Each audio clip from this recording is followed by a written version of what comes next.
Madam, ముందుగా బ్రహ్మశ్రీ సుభాష్ పత్రి గారికి the total movement pyramid spiritual societies మూమెంట్కి నా కృతజ్ఞతలు. మై డియర్ ఫ్రెండ్స్, నిన్న క్లాస్ బాగా ఉంది అని అనుకుంటున్నాను. ఈరోజు మటుకు ఫస్ట్ మనము కొంచెం ఇంట్రొడక్షన్ తీసుకున్నాం. ఎవరు ధ్యానంలో అప్పుడే కూర్చోకండి, ఎందుకంటే ఇది బాగా అర్థం అవ్వాలి. ఇది బాగా అర్థమైతే ధ్యానం కూడా బాగా కుదురుతుంది. మీరు కూడా బాగా ఆ యోగ సాధన, ధ్యాన సాధన వైపు మీకు ఇంకా ఉపయోగపడుతుంది అనమాట. సో ఈరోజు టాపిక్ మై డియర్ ఫ్రెండ్స్, యోగము. యోగము అంటే మాస్టర్స్ కలయిక. ఇంగ్లీష్లో యూనియన్ అంటాం. రకరకాల యోగాలు ఉన్నాయి, యోగములు ఉన్నాయి. ఒక భార్యాభర్త కలిస్తే సెక్స్ అని ఎట్లా అంటామో, ఒక భార్యాభర్త జీవితాంతం కలిసి ఉంటే మ్యారేజ్ అంటామో, సంసార యోగం అంటామో, అలాగా వేరే రకరకాల యోగాలు ఉన్నాయి. ఉదాహరణకి మనం హఠయోగ తీసుకుందాం. హఠయోగ అంటే మన శరీరంతో మనము కలయిక చెందడం. ఈ శరీరంతో మనం కలయిక చెంది మన హఠయోగం చేసినప్పుడు, అంటే రకరకాల ఆసనాలు మనం చేసినప్పుడు మనకు మంచి ఉపయోగాలు ఉంటాయి. ఉదాహరణకి మంచి హెల్త్ బాగా ఉంటుంది, పీస్ఫుల్గా ఉంటుంది, ట్రాంక్ఫుల్గా ఉంటుంది, మైండ్ బాగుంటుంది. సో హఠయోగము అనేది ఏంటంటే మనము మన శరీరంతో కలవడం అన్నమాట. తర్వాత నాదయోగం అని ఇంకో యోగం ఉంది. నాదయోగం అంటే మ్యూజిక్తో మనము కలిసిపోవడం. అంటే మనం నేర్చుకున్న ఆ మ్యూజిక్తో చక్కగా నేర్చుకొని దాంట్లో ఎంతో పైకి ఎదగడమే నాదయోగం. తర్వాత కర్మయోగం. మనము చాలా పనులు చేస్తూనే ఉంటాం. రకరకాల మనుషులు రకరకాల పనులు చేస్తూనే ఉంటారు. కార్పెంటర్ పని చేస్తూ ఉంటాడు. ఒక టీచరు పిల్లలకి పాఠాలు నేర్పుతూ ఉంటారు. అలాగే ఒక ధ్యాన సాధన చేసే ధ్యానం నిరంతరం చేస్తూ ఉంటాడు. సో అవన్నీ కూడాను కర్మలే. సో ప్రతి కర్మలో ఎవరి కర్మల్లో వారు చక్కగా కంప్లీట్ ఫోకస్ పెట్టి ఆ కర్మతో ఉండడమే కర్మయోగం. సో చెప్పాలంటే ఈ భూమండలం గొప్ప కర్మయోగ భూమి, కర్మభూమి అంటాం అందుకని. తర్వాత మాస్టర్స్, మనకు జ్ఞానయోగం అనేసి ఇంకో యోగం ఉంది. జ్ఞానయోగం అంటే మనం రకరకాల పుస్తకాలు చదువుతూ ఉంటాం. అది స్పిరిచువల్ పుస్తకాలన్నా అవ్వచ్చు, భౌతికమైన పుస్తకాలు కూడా అవ్వచ్చు. For example physics, chemistry, zoology, botany.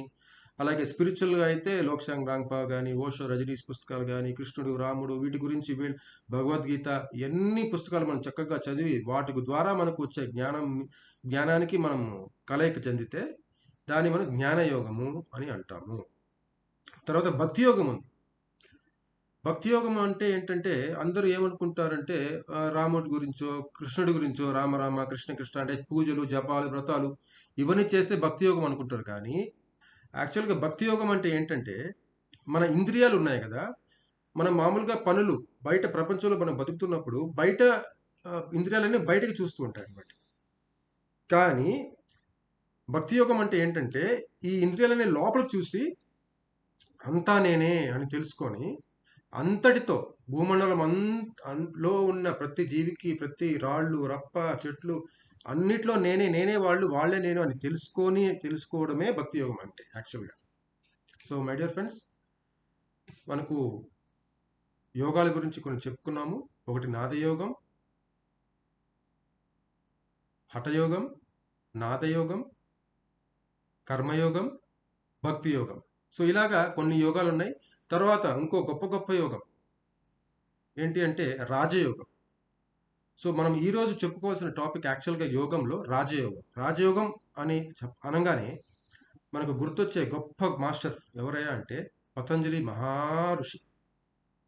చూసారా? సో పతంజలి గారు చెప్పిన రాజయోగం గురించి మనం ఈరోజు తెలుసుకుందాం. ఫస్ట్ ఆఫ్ ఆల్ రాజయోగం అని ఎందుకు అన్నారు అంటే అన్ని యోగాల కంటే గొప్పదైనది, ఎంతో గొప్పదైనది కాబట్టి రాజయోగం అని మనం అన్నాం. సో ఈ రాజయోగాన్నే మనము ఆనాపానసతి అంటున్నాం, శ్వాస మీద ధ్యాస అంటున్నాం. సో గుర్తుపెట్టుకోండి మై డియర్ మాస్టర్స్, రాజయోగం అంటే శ్వాస మీద ధ్యాస అంటే ఆనాపానసతి. బుద్ధుడు మనకు ఇచ్చిన ఆనాపానసతి. సో ఇప్పుడు మనకు జనరల్గా ఏమంటూ ఉంటారంటే, ధ్యానం చేయండి అయ్యా అంటే, మాకెందుకు లేండి ధ్యానము, గొప్పవాళ్ళకి ధ్యానము, మేము ఎంత పాపాత్ములము అని అనుకుంటూ ఉంటారు. ఒకటి చెప్తున్నాను మాస్టర్స్, కృష్ణుడు భగవద్గీతలో ఏమన్నారంటే, మీరు ఎటువంటి పాపాత్ములైనా కానీ మీరు రాజయోగానికి మీరు ఉపక్రమిస్తే, మీరు ఎంతో అలా మీరు ధ్యానం చేయడం వల్ల జ్ఞానం పొంది, ఆ జ్ఞానం వల్ల మీరు ఎటువంటి పాప కర్మలు ఉన్నా కూడాను అవన్నీ పోయి మీరు గొప్ప మాస్టర్, గొప్ప దేవుళ్ళు అవుతారు అనేసి కృష్ణ పరమాత్ముడు చెప్పి ఉన్నారు. కాబట్టి నేను అట్టా ఎన్ని పక్కన పెట్టి చక్కగా ధ్యానంలో నిమగ్నం అవ్వాలి ప్రతి ఒక్కరూ భూమి మీద. సో ఈ రాజయోగం గురించి మనం మాట్లాడుకుందాం. మనం ఏ పుస్తకాలు చూసినా కూడాను పతంజలి గారు ఏమి ఇచ్చారంటే 8 అంగాలు ఉంటాయి. ఈ రాజయోగంలో అష్టాంగ మార్గాలు అంటే 8 అంగాలు. ఈ 8 అంగాలు వరుసలో చెప్పాలంటే యమము, నియమము, ఆసనము, ప్రత్యాహారము, ధారణ, ధ్యానము, సమాధి అని ఇట్లా 8 స్టెప్స్ ఉన్నాయన్నమాట. కానీ యాక్చువల్గా మనకు నియమము ఇవన్నీ కూడాను వెంటనే రావు. ఫస్ట్ మనం ఫస్ట్ సరిగ్గా కూర్చోవాలి, తర్వాత ప్రత్యాహారం జరగాలి, ప్రత్యాహారం తర్వాత ఆసన తర్వాత ప్రాణాయామం జరగాలి, ప్రాణాయామం తర్వాత ప్రత్యాహారం జరగాలి, ప్రత్యాహారం తర్వాత ధారణ, తర్వాత ధ్యానము, తర్వాత సమాధి, తర్వాత మనకు వచ్చేది యమము, నియమము. కాబట్టి ఫస్ట్ మనం ఏం చెప్పుకునే పాయింట్ ఏంటి అంటే ఆసనం గురించి మాట్లాడుకుందాం. సో మనకు అందరికి తెలుసు, ఆసనము అనగానే మనం చక్కగా కూర్చోవాలి. మీకు ఏ విధంగా కూర్చుంటే చక్కగా ఈ 1 అవర్ కూర్చోగలరో, కదలకుండా, ఎక్కువ భాగం కదలకుండా ఆ ఆసనాన్ని మనం ఎంచుకోవాలి. స్థిర సుఖ ఆసనం అని అన్నారు పతంజలి మహర్షి. సో మీరు ఎట్లా కూర్చున్నారో, బెడ్ మీద కూర్చుంటే బెడ్ మీద అలా కదలకుండా కూర్చోవాలి, కుర్చీలో కూర్చుంటే కుర్చీలో కదలకుండా కూర్చోవాలి, కింద కూర్చున్నా వెనక్కి గోడకి ఆనుకొని చక్కగా కూర్చోవాలి. స్థిర సుఖ ఆసనము. సో అది ఆసనం గురించి అంతే ఫ్రెండ్స్. తర్వాత మనము ప్రాణాయామం గురించి మాట్లాడుకుందాము. ఇంకో విషయము, ఆసనంలో కదలకుండా మనం 3 గంటలు కూర్చోగలిగితే ఆసన సిద్ధి అని కూడా అంటాం మనము. తర్వాత ప్రాణాయామం అంటే మనం ఏమనుకుంటారంటే, తెలియని వాళ్ళు రేచక పూర కుంభకం అని అనుకుంటూ ఉంటారు. అంటే గాలిని తీసుకోవడము, అలా కొన్ని సెకండ్లు పెట్టుకోవడము, తీసుకున్న తర్వాత మళ్ళీ కొంతసేపు అట్లా పెట్టుకోవడము, మళ్ళీ వదిలేటప్పుడు ఎక్కువసేపు వదలడము, ఇట్లా అనుకుంటూ ఉంటారు. సో అటువంటి ఏమి చేయకూడదు. చేయవలసింది గమనించవలసింది సహజమైన శ్వాసని, నిశ్వాస నిశ్వాసలను, సహజంగా జరిగే శ్వాసని గమనించాలి. దాన్నే ప్రాణాయామము అని అంటాం మై డియర్ ఫ్రెండ్స్. తర్వాత ప్రత్యాహారము అంటే ఆపోజిట్. సో ఇందాక నేను చెప్పాను కదా, యాక్చువల్గా ప్రత్యాహారం ఏంటంటే మన ఇంద్రియాలంతా బయట చూస్తూ ఉంటాయి. బయట కనిపించే శబ్దాలు, బయట కనిపించే దృశ్యాలు, ఇలా అన్ని బయట గురించే ఉంటాయి. అన్నీ బయటికి అలవాటు పెట్టుకుని ఉంటాయి. సో మన ధ్యానంలో కూర్చున్నప్పుడు ఆసనం అయిన తర్వాత శ్వాసని గమనించిన తర్వాత మనము బయటని చూసే ఇంద్రియాలని మనం లోపలికి చూపించుకుంటాం అన్నమాట. అంటే లోపల జరిగేది ఏమేమి జరుగుతున్నాయో అవేర్గా ఎరుగుతో మనం గమనించడం మొదలు పెడతాం అన్నమాట. దాన్నే మనం ప్రత్యాహారం అంటాం. అక్కడ గమనిస్తూ ఉండగా మనకు రకరకాల అనుభవాలు వస్తుంటాయి. రంగులు కనిపించడం కానీ, శరీరం అలా లేసి ఆస్ట్రల్ ట్రావెల్, సూక్ష్మ శరీర యానం అని కానీ, మీ శరీరం బరువు అయిపోవడం కానీ, తల మాత్రమే బరువు అయిపోవడం కానీ, రకరకాల నొప్పులు రావడం కానీ, ఇవన్నీ జరుగుతూ ఉండగా మీరు ఎంతో ఎరుకుతో, ఎంతో సిన్సియర్గా దాన్ని గమనించడమే మీరు దాన్ని ధారణ అంటారు. సో కాన్సన్ట్రేటెడ్గా కూర్చొని కాన్సన్ట్రేటెడ్గా చేయడమే ధారణ. నెక్స్ట్ పాయింట్ ధ్యానము అంటే ది ప్లస్ యానము. ది అంటే ఏంటంటే సూక్ష్మ శరీరాదుల అంటే శరీరం, ఫిజికల్ బాడీ కాకుండా మనకి ఇంకా 6 శరీరాలు ఉన్నాయి. అంటే టోటల్ 7 బాడీస్ ఉన్నాయి మన దగ్గర. సో ధ్యానము అంటే ఏంటంటే ది ప్లస్ యానము. యానము అంటే ప్రయాణము. ది అంటే అన్ని శరీరాలు. మనం ఏ ఏ లెవెల్‌లో ఉన్నామో క్యాజువల్ బాడీ అని ఉంది. సూక్ష్మ శరీరయానం, casual body, super casual body, casual body ఇట్లా ఉన్నాయన్నమాట. మనం ఏ ఏ లెవెల్‌లో ఉన్నామో ఆ బాడీ బయటికి వచ్చి మళ్ళీ ధ్యానం చేసి నెక్స్ట్ లెవెల్‌కి వెళ్తూ ఈ ప్రక్రియనే మనము ధ్యానము అంటాం. సో ఈ ధ్యానం ద్వారా చక్కగా ఆనందము, సంతోషము, అన్ని కర్మలు పోవడము, ఇట్లా అన్ని మనం నిన్న చెప్పుకున్నాం కదా. సో ధ్యానం చేయడం వల్ల ఏ ఏ లాభాలు అన్నీ ఉన్నాయో ఈ ధ్యానంలో వస్తాయన్నమాట. So next point my dear friends, సమాధి. బాగా చక్కగా మీరు ఎంతో ఆ, ఇష్టంగా మీరు ధ్యానం చేసుకుంటూ పోతూ ఉంటే మీకు నెక్స్ట్ వచ్చేది సమాధి స్థితి. సమాధి స్థితి అంటే ఆలోచన లేకుండా ఉండే స్థితి కాదు మై డియర్ ఫ్రెండ్స్. ఆలోచన లేకుండా ఉండే స్థితి ఎక్కడ వస్తుంది అంటే మీరు ప్రాణాయామం చేస్తారు చూడండి, సెకండ్ పాయింట్లోనే శ్వాసను గమనిస్తూ ఉంటారు కదా. అప్పుడు గమనించగా గమనించగా గమనించగా మీకు వచ్చేది సమాధి స్థితి. తర్వాత మీకు నెక్స్ట్ స్టెప్ ప్రత్యాహారము ఇవి జరుగుతాయి. కానీ ఇక్కడ సమాధి స్థితి అంటే ఏంటంటే, ఇక్కడ పతంజలి గారు చెప్పే సమాధి స్థితి అంటే ఏంటంటే సవికల్ప సమాధి, నిర్వికల్ప సమాధి. ఫస్ట్లో మీకు ఏమేమి డౌట్స్ ఏమేమి ఉన్నాయో అంటే సమాధి స్థితి సమాధానాలు పొందే స్థితి అనమాట. మీకు ఏ డౌట్స్ ఉన్నాయో ఫస్ట్లో కొన్ని వాటికి డౌట్స్ అన్ని క్లియర్ అవుతాయి. ఇంకొన్ని డౌట్స్, ఇంకొన్ని సమాధానాలకి కొన్ని డౌట్గా మీకు క్లియర్ అవుతాయి. సో బాగా క్లియర్గా జరిగే ఆ సమాధానాలు వచ్చే ఆ స్థితిని మీరు నిర్వికల్ప సమాధి అంటారు. కొంచెం డౌట్ఫుల్గా సమాధానం వచ్చే ఆ స్థితిని సవికల్ప సమాధి అంటారు. సో ఫస్ట్ డౌట్గా కొన్ని, ఎందుకంటే ఒక అనుభవం రాగానే నిజమా కాదా అని మనకే డైలమాలో ఉంటాం. కానీ మీరు ఇంకా సాధన చేస్తూ పోతూ ఉండగా క్లియర్గా మీకు ఆ సమాధానం వచ్చినప్పుడు, డౌట్ లేకుండా మీకు ఆ సమాధానం వచ్చినప్పుడు దాన్నే నిర్వికల్ప సమాధి అని అంటాం మై డియర్ ఫ్రెండ్స్. తర్వాత మనకు వచ్చేది యమము, నియమము.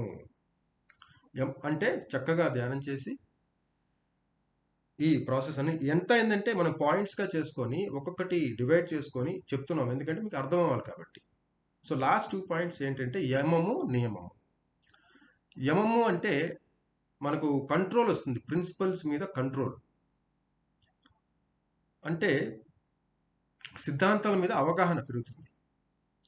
సో ఈ యమములు ఏమున్నాయో ఒకసారి చెప్పుకుందాము.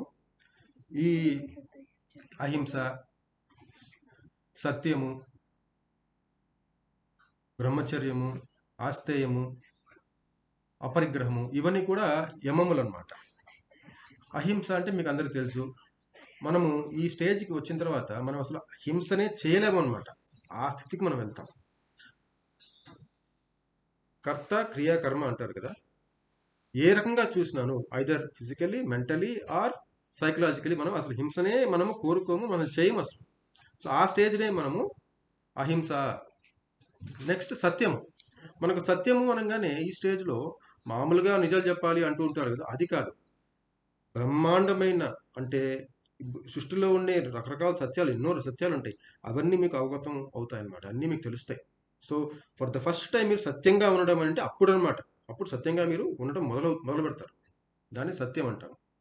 తర్వాత బ్రహ్మచర్యం. బ్రహ్మచర్యం అంటే సెక్స్ లేకుండా, పెళ్లి లేకుండా ఉండడం కాదు. బ్రహ్మచర్యం అంటే బ్రహ్మలో ఉండడం, అంటే బ్రహ్మాండమైన ఆ మిడిల్ పాత్లో ఉండడం.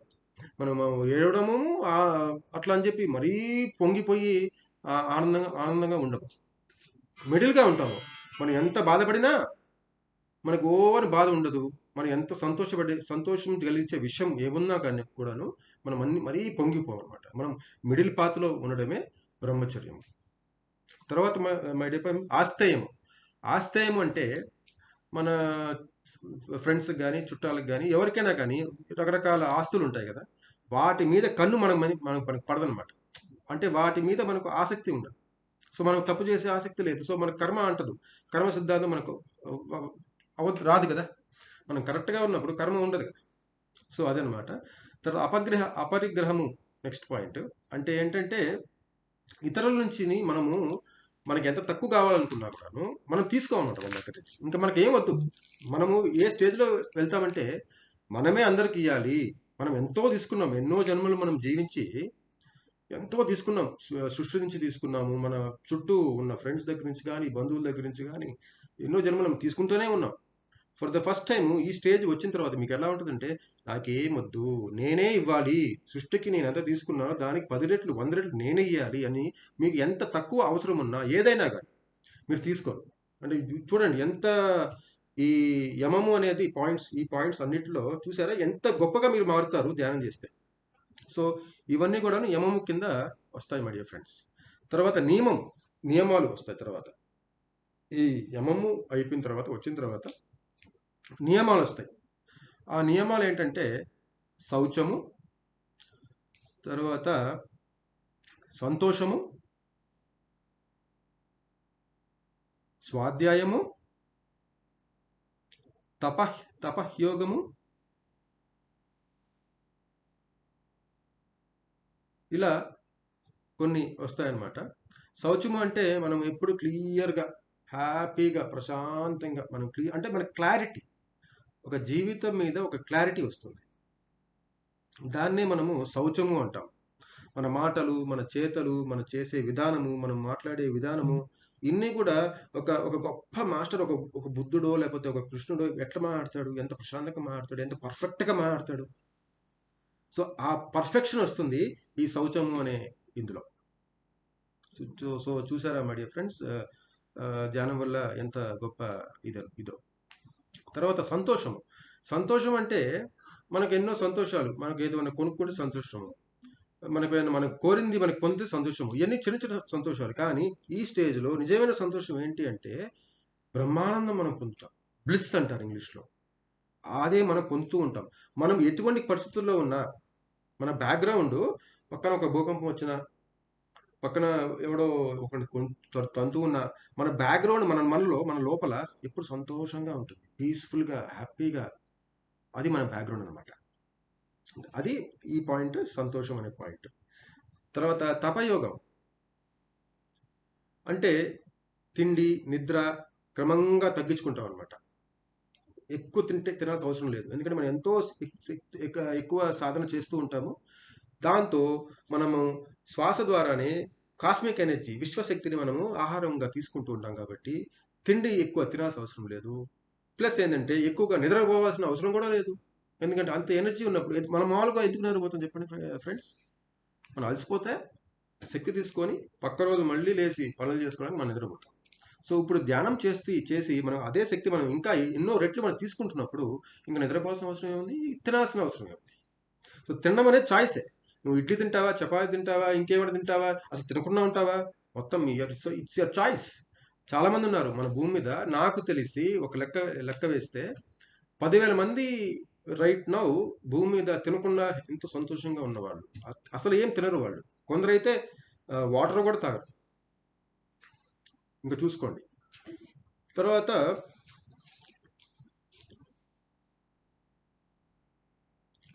ఇంకో పేరు నాకు గుర్తు రావడం లేదు. చివరి స్టేజ్ ఏంటి అంటే అంతా దైవమే, మనమందరము ఆత్మలమే, మన ఆత్మలు అన్నీ దైవమే, అందులో జీవించే స్థితే ఆ లాస్ట్ స్టేజ్ అనమాట. ఈశ్వర ప్రణిధానం.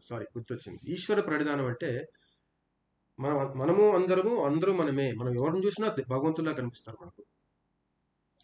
సో చూసారా ఎంత గొప్పగా ఉంటుందో.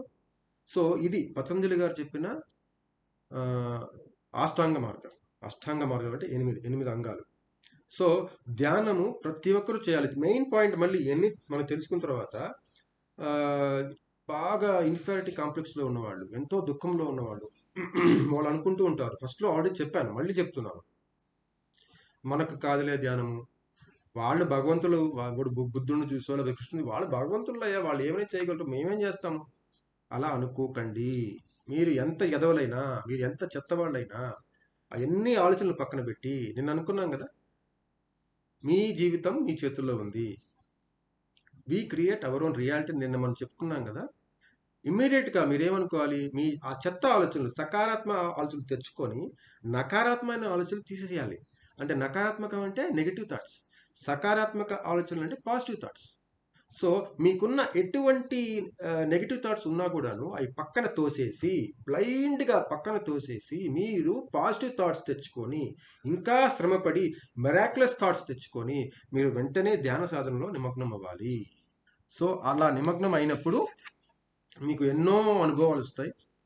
సో సో ఇప్పుడు మనం మై డియర్ ఫ్రెండ్స్ పతంజలి గారి అష్టాంగ మార్గం గురించి మనం తెలుసుకుందాం.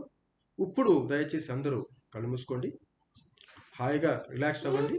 సో ఇవన్నీ మనం చెప్పుకున్న పాయింట్స్ అన్నీ ఒకసారి మీరు మననం చేసుకుంటూ కళ్ళు మూసుకోండి.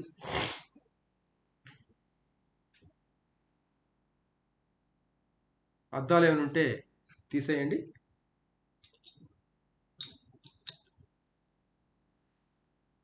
కాళ్ళు కట్టేసుకోండి, చేతులు కట్టేసుకోండి.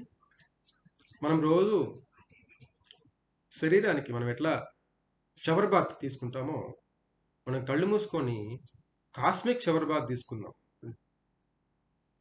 విశ్వశక్తి షవర్ బాత్ తీసుకోవచ్చు. ఎలా? శ్వాస మీద ధ్యాస పెట్టడం ద్వారా. హాయిగా కళ్ళు మూసుకొని శ్వాస మీద ధ్యాస. సో ఈ మార్గాల ద్వారానే, ఈ ప్రాసెస్ ద్వారానే ఎవరైనా కూడాను, ఎటువంటి మనిషి అయినా కూడాను, కొన్ని పేర్లు చెప్పుకుందాం. ఒక బుద్ధుడైనా సరే, ఓ పతంజలి అయినా సరే, ఒక జీసస్ క్రైస్ట్ అయినా సరే, ఒక రాఘవేంద్ర స్వామి అయినా సరే, ఒక షిరిడి సాయిబాబా అయినా సరే, ఈ విధంగానే వాళ్ళు భగవంతులుగా తెలుసుకొని విరాజులుతున్నారు అనే పాయింట్ మీరు ఖచ్చితంగా తెలుసుకోండి మై డియర్ ఫ్రెండ్స్. ఈరోజు మనం అందరము భగవంతులమే, నిన్న మనం తెలుసుకుందాం. కానీ మీరందరూ భగవంతులే అని ప్రాక్టికల్గా మీ అనుభవపూర్వకంగా మీరు తెలుసుకున్నప్పుడే మీలో మార్పులు వస్తాయి. సో అనుభవపూర్వకంగా మీరు తెలుసుకోవడమే ధ్యాన మార్గంలోకి రావడం, ధ్యాన సాధన రోజు చేయడం. So my dear friends, 30 minutes మాత్రమే ఉంది. కళ్ళు మూసుకొని శ్వాస మీద ధ్యాస. మ్యూజిక్ ఏమంటే పెట్టండి మేడం.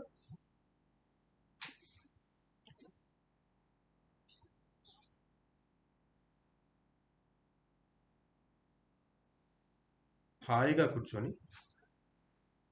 కళ్ళు రెండు మూసుకొని స్థిర సుఖ ఆసనం, శ్వాసని మాత్రమే గమనించండి.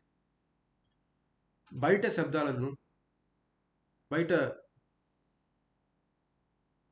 ఏదైనా కూడా వాటిని గురించి మనము పట్టించుకోకుండా మీ లోపలికి మీరు ప్రయాణించండి. మీ లోపలికి మీరు ప్రయాణించడమే ఇన్నర్ జర్నీ అంటారు, అంతర్ ప్రయాణం అంటారు. శ్వాస మీద ధ్యాస. సో ఈరోజు మనము యోగము అనే టాపిక్ గురించి విస్తారంగా తెలుసుకున్నాం.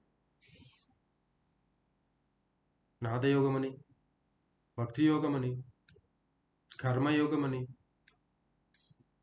సంసార యోగమని ఇలా తెలుసుకుందాము. అందులో అన్నిటికంటే గొప్ప యోగం ఏంటయ్యా అంటే రాజయోగం, ద కింగ్ ఆఫ్ యోగాస్. రాజయోగం ఈజ్ ఈక్వల్ టు శ్వాస మీద ధ్యాస ఈజ్ ఈక్వల్ టు ఆనాపానసతి.